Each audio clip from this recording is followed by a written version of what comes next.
suit handed him a thick envelope with my name printed across it. Derek, my brother, stood beside him, pale, pretending it wasn't happening.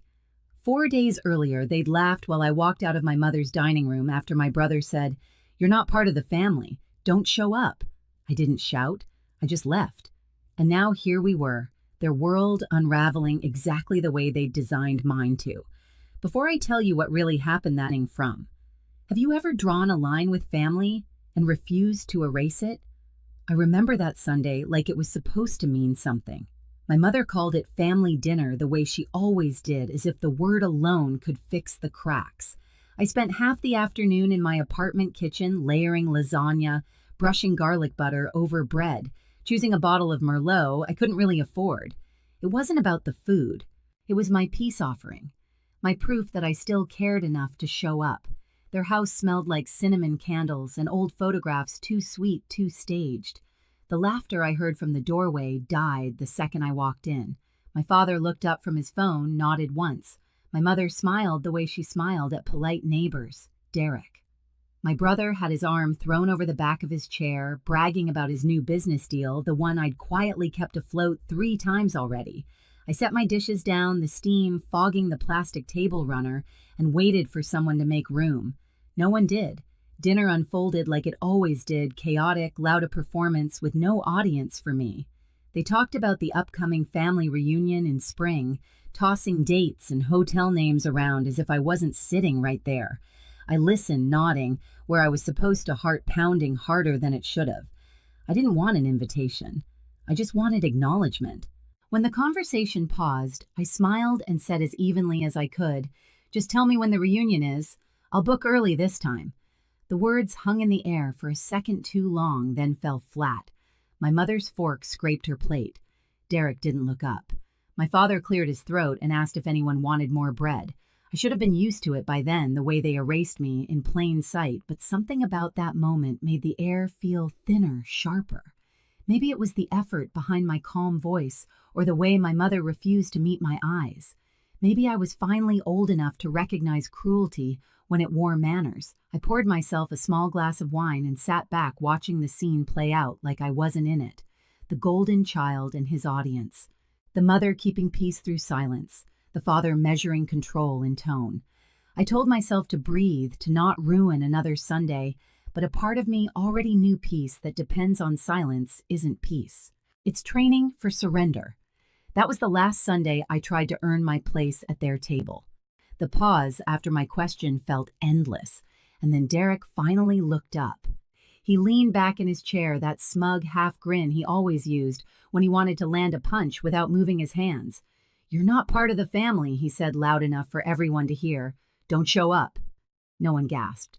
No one told him to stop. The room didn't explode, it caved in. My mother pressed her napkin to her lips, trying not to smile.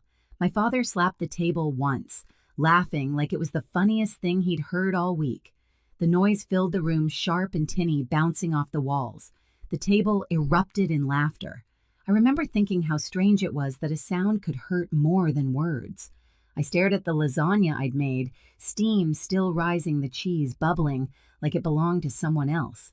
I could feel heat crawl up my neck, not from anger, but from the shame of realizing how easily they'd rehearsed this scene without me knowing. I didn't say a word. I set down my glass, folded my napkin, and pushed the chair back slowly enough to make them uncomfortable. Derek smirked. "Oh, come on, Jenny, can't you take a joke?" I met his eyes for the first time that night. "You meant it?" I said softly. He didn't deny it. None of them did. I grabbed my coat from the back of the chair. My mother's voice trailed after me, thin, polite, useless. "Jenny, stay. It's just dinner." "No," I said, sliding my arms into my sleeves. "It's a message." I got it. The air outside was freezing, the kind that stings your eyes. Behind me, the laughter started again, muffled through the door as if they couldn't bear even a minute of quiet. I stood on the porch for a long second, breathing in cold air until my chest stopped shaking. Then I walked to my car, lasagna untouched, still steaming in my hands. There's a kind of silence that doesn't beg for explanation. It announces its own ending. I didn't slam the door or cry on the way home. I just drove through the dark suburbs, headlights slicing through fog, thinking one clear thought that repeated like a heartbeat. This is the last time I try to belong somewhere that laughs when I bleed. The next morning, I woke to sunlight cutting through my blinds, the kind that makes dust look like snow. My phone lay face down on the counter. No calls, no messages, no apology. The silence was louder than anything they could have said. I made coffee, sat by the window, and tried to convince myself that peace felt like this empty but calm. But peace isn't quiet when it's built on avoidance. It's just waiting for the next wound. By the second day, the calm turned brittle. I checked my phone once, then twice. Nothing. They hadn't even noticed I was gone. Or maybe they had, and that was the point. On the third night, I left my phone in another room and told myself I was done caring. On the fourth day, my phone finally buzzed. I stared at the screen for a long second before opening the message. Derek, hey. Weird question, did your bank block the transfer? The loan payment didn't go through. No greeting, no sorry, no mention of the dinner, just business straight to the wallet. I read it twice. My thumb hovered over the keyboard, then typed 4 words that felt like they'd been waiting years to exist. Me, not family, not funded. Then I blocked his number. I thought my hands would shake, but they didn't. Instead, a strange calm spread through me, the kind that comes right before a storm, except this time, the storm wasn't mine to weather. An hour later, another text appeared, this time from my father. I didn't open it. I just flipped the phone over and let it buzz against the table until it stopped. The only sound left was the low hum of the refrigerator, steady and uncaring. That night, I sat on the floor surrounded by old bank statements, receipts, transfer records. Years of emergencies that always had Derek's name attached. The amounts blurred together, 200 here, 500 there, 1,000, when his business almost failed. My stomach turned. The pattern was clear. My generosity had become their safety net and their weapon. I pulled a yellow highlighter across each transaction, watching the paper glow under the lamp. Every mark was a bruise proof of how long I'd been funding their comfort at the expense of my sanity. When I was done, I stacked the papers neatly and whispered to no one, "That's over now." Outside, rain started to fall against the glass. For once, it didn't sound lonely. The next day, my phone stayed quiet. No calls, no laughter, no Derek. But I knew how this worked. People who feed on you panic when you stop bleeding. By evening, I heard the first knock on my door. Then another, harder this time. I didn't move. Through the peephole, I saw the shape of my father's shoulders, Derek's temper pacing beside him. Their rhythm matched. It's the pounding, steady, entitled, demanding. I wrapped both hands around a cup of tea and stood in the center of my apartment, heart steady. They pounded until my picture frames rattled. I didn't answer. I just listened until the sound faded, replaced by the hum of their SUV pulling away. That's when I understood silence is a mirror. It shows people exactly who they are when they can't use you anymore. When the night finally settled, I looked at the stack of highlighted papers on my table and smiled, not the happy kind, but the kind that knows something irreversible has begun. 4 days ago, I left their house with nothing. Tonight I had something better, boundaries that couldn't be refunded. 3 days later, the envelope showed up at my door. Plain white, my name scrawled in my father's careful handwriting. Inside, $400 in 20s. No note, just cash, a guilt payment, a hush fee. I stared at it for a long time, then slid it under the table and let it sit there until sunset. When the light turned orange, I picked it up and dropped it in the trash. That small sound, the soft thud of bills hitting plastic, felt cleaner than any apology could. An hour later, my phone buzzed. My father's name lit the screen. I answered on the 4th ring. Why, I said before he could speak. He sighed, the practiced kind of sigh that meant I'm about to justify something cruel. The loan payment failed, he said quickly. It's a mess. Late fees, supplier issues. We just needed a few days' grace. It's not like we used you, Jenny. Don't take it personally. I laughed once. Quiet, sharp. That's the problem. You never did. He said my name again, softer, like that could fix it. I hung up. After that call, I stopped pretending this was about money. It wasn't. It was about ownership. They'd built a world where my worth depended on what I gave. Now they were watching it collapse. That night, I opened my banking app. Every emergency transfer, every Venmo, every favor that somehow became a debt. $20,000 over 2 years. I printed every statement until the printer whined in protest. Then I highlighted every transaction tied to Derek. When I was done, the stack glowed yellow, bright enough to see the pattern clearly.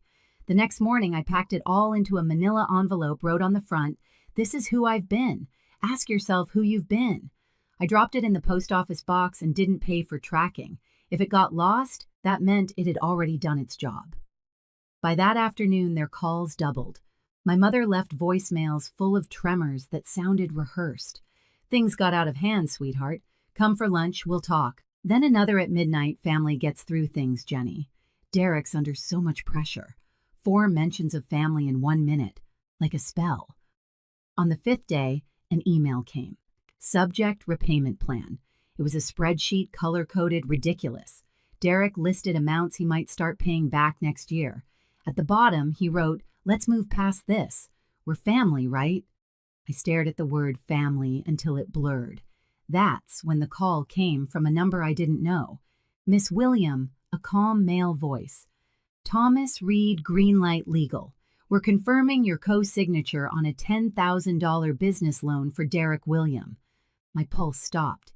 "Excuse me, it appears your signature's on the document," he said. "We're verifying before processing. I never signed anything." A pause. "We've noticed inconsistencies. You won't be held liable. We'll be in touch." When the call ended, I just sat there staring at the wall. My hands trembled not from fear, but from clarity. They hadn't just taken my money, they'd taken my name. I called a lawyer I knew from work, Ms. Parson. Her voice was steady, sharp. "This isn't misunderstanding," she said. "It's identity fraud. Stay calm. Document everything. We'll handle it quietly." That word quietly made sense. People like them thrived on chaos. Silence was how you beat them. So I documented everything. Every voicemail, every forged bill, every payment I'd made in good faith. I labeled the folder, paper cuts, small wounds that finally bled the truth. The next morning, my lawyer sent the cease and desist letter to Derek's business address. 2 hours later, I got an email from him. "You think you're better than us now? You'll regret this." I didn't reply. Instead, I drove to Grandma's cottage, the only place that ever felt safe. She opened the door before I knocked. "Took you long enough," she said. Her voice didn't need to ask what happened. When I told her everything, the dinner, the forgery, the threats, she didn't flinch. "They'll always take you for granted if you stay on the ground," she said, pouring tea. "Stand up and they'll call you tall like it's an insult." Outside, rain started again. "What should I do?" I asked. She looked at me, eyes steady. "You already did it." 2 weeks later, my father and Derek stood in the middle of the airport, their perfect world unraveling, when a man in a Navy suit handed them a thick envelope. With my name across it, summons, official and final. I wasn't there to see it, but Ms. Parson texted me one line that said, "Enough. They've been served." I stared at the message, feeling nothing like victory, nothing like guilt. Just the quiet relief of someone who finally turned the lights on in a dark room. For the first time, I didn't owe anyone a single thing. When the dust finally settled, the silence didn't feel heavy anymore, it felt earned. The legal mess untangled exactly the way it should have. Derek's fake loan was voided, his business accounts frozen. My father tried to argue, but every lie left a trail of paper with his signature on it. Ms. Parson handled it all with surgical calm. She didn't gloat, and neither did I. Justice doesn't need applause, it just needs to work. I didn't check on them after that. I didn't have to. News traveled through whispers. Derek's business collapsed. My father's credit ruined my mother, avoiding neighbors who finally stopped believing her misunderstood family stories. One night, my mother called. I almost didn't pick up, but something in me, the part that still remembered her hands braiding my hair, made me answer. Her voice was softer this time, stripped of performance. "I'm sorry, Jenny," she said, voice breaking, "for all of it, for not protecting you, for letting them use you." I didn't cry. I just listened. When she asked if I'd come to the reunion, I said, "No, Mom. I can forgive you from here." She didn't argue, just whispered, "I love you," and hung up. That night, I sat on my balcony, wrapped in a blanket that smelled like rain. The city lights flickered below, steady and uncaring. I looked at the envelope of receipts on my table, the proof of everything, and slipped it into a drawer. Some truths don't need to be revisited. They just need to exist. I made tea, turned off my phone, and breathed. For the first time in years, peace didn't feel like something I had to buy. It felt like something I'd built with silence boundaries and the courage to stop bleeding for people who never noticed the wound. I used to think peace meant everyone getting along. Now I know it means walking away and still wishing them well.